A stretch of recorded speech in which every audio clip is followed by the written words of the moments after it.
Alhamdulillah wassalatu wassalamu ala Rasulillah Muhammad ibni Abdullah wa ala alihi wa sahbihi wa mawalah.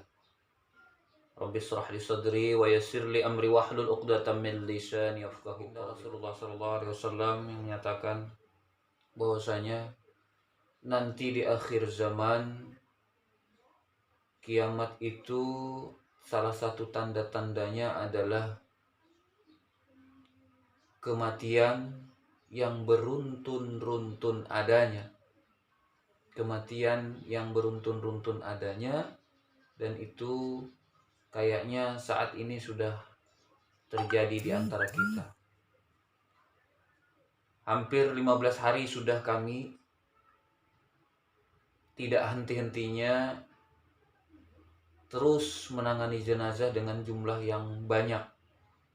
Kalau kaidah bahasa Arab itu bahwasanya kalau hanya 2 itu masih kategori sedikit.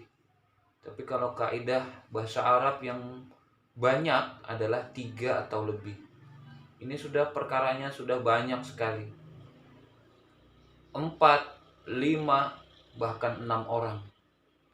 Nah, ini membuat kami selaku petugas dalam hal ini yang dipercayakan oleh MUI Kabupaten Berau untuk menangani jenazah COVID tersebut merasa kewalahan,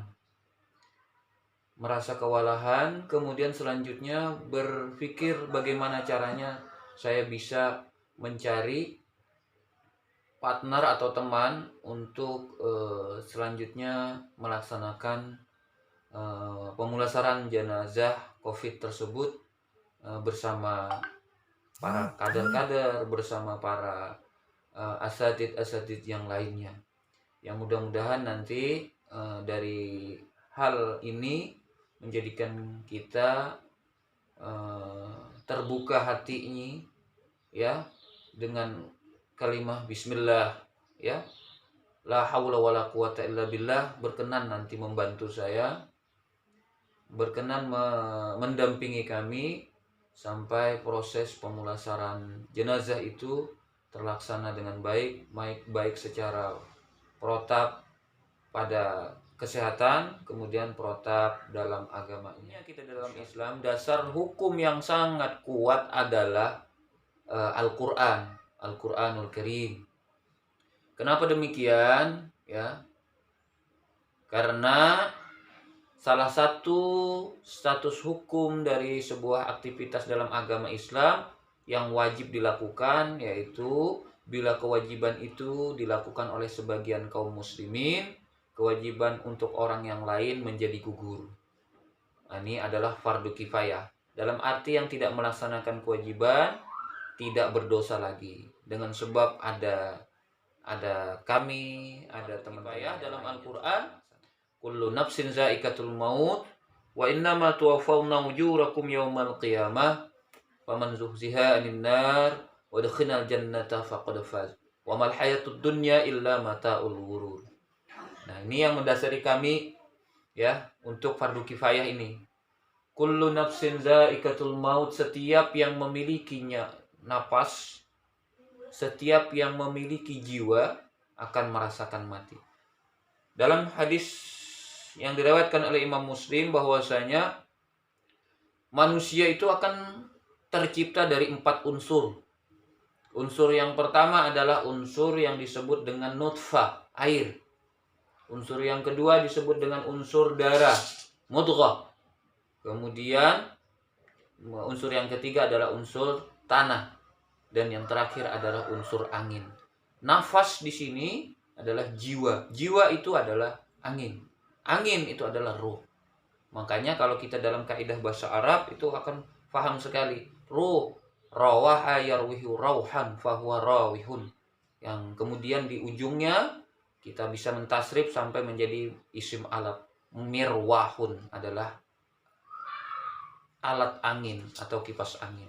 Nah, nafas di sini adalah bisa diartikan adalah sesuatu yang berjiwa atau yang bernyawa, yang berruh ya. Kullu nafsin za'iqatul maut, akan mengalami yang namanya kematian. Wa innama tuwaffawna ujurakum yaumal qiyamah faman zuhziha 'anil nar wa dakhalal jannata faqad faz. Tiap-tiap yang berjiwa akan merasakan mati, dan sesungguhnya hari kiamat sajalah disempurnakan pahalamu. Jadi nanti pahala kita ini akan terus mengalir kalau pahala jahriyah. Ya, ilmu yang bermanfaat seperti ini yang saya berikan, insya Allah itu akan terus mengalir. Idza mata ibnu Adam yang qata amaluhu illa bisalasin. Shadaqatin jariyatin wa ilmun yunfa'u bihi, kemudian wad du'a'u waladun soleh. Ya, itu adalah 3 perkara yang nanti akan terus mengalir, dan nanti di akhir, yaitu tatkala hari kiamat, baru itu ditutup dan disempurnakan oleh Allah Subhanahu wa taala. Barang siapa dijauhkan dari neraka dan dimasukkan ke dalam surganya Allah, maka sungguh ia telah menjadi orang yang faz itu artinya beruntung, ya. Kemudian dunia itu tidak lain hanyalah kesenangan yang memberi. Latar belakang kami kenapa? Karena melaksanakan ajaran Islam merupakan tanggungan setiap manusia. Jadi bukan hanya saya, bukan hanya sampean selaku orang yang mengerti agama. Ya, semuanya memiliki tanggung jawab sebagai seorang muslim, baik itu ibadah kepada Allah maupun muamalah kepada sesama manusia. Yang kemudian yang kedua, berkaitan dengan jenazah, yaitu melaksanakan fardu kifayah, ada 4.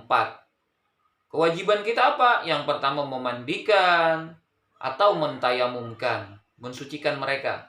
Kemudian mengkafani, maaf tulisan saya situ mengkafani ya, mengkafani, dan menyolatkan. Dan yang keempat adalah menguburkan, dibebankan kepada orang muslim untuk mengurusnya.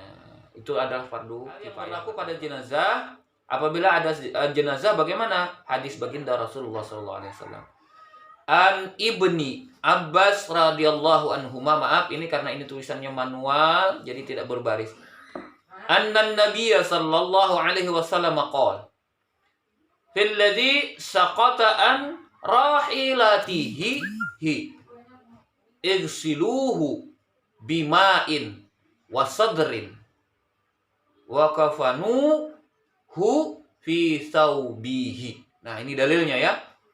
Muttafaqun alaih. Muttafaqun alaih ini artinya status hadis ini adalah hadis yang disepakati oleh ulama. Muttafaqun itu artinya disepakati, alaihnya itu kembali kepada hadis yang ada.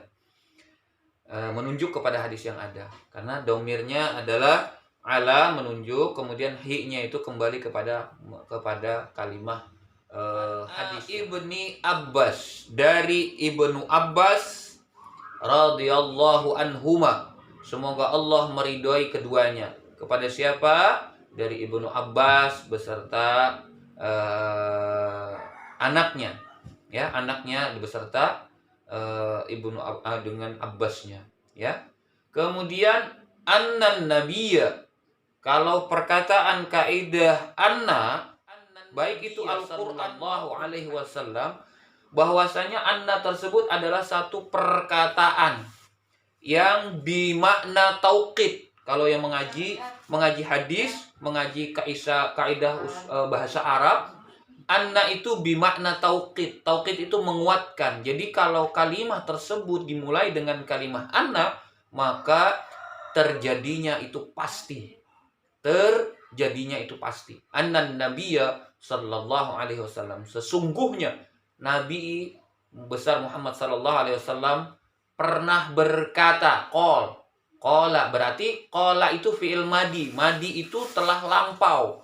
Fil ladzi saqata an rahilatihi, pada seseorang yang meninggal. Saqata itu terputus artinya awalnya. Meninggal, an rahilatihi, jatuh daripada tunggangannya. Maka apa perintahnya? Igsiluhu, mandikanlah dia, fi'il amar, mandikanlah dia, kembali kepada menunjuk orang yang allazi tadi, yang meninggal, bima'in wasadrin, dengan air dan sidr ini air kapur, wa kafanuhu, dan kafankanlah mereka, fi thawbihi, dengan pakaiannya. Jadi maka terjawablah pertanyaan di khalayak ramai, bahwasanya bagaimana dengan jenazah COVID yang diurus atau dikafankan beserta pakaiannya. Jadi kami jawab di sini, kami mendasari hal tersebut adalah mengafankan mereka beserta semoga nanti itu oleh Allah Subhanahu wa taala benar-benar dia dalam keadaan husnul khotimah, kemudian layak mendapat posisi syahid akhirat di sisinya Allah Subhanahu wa taala.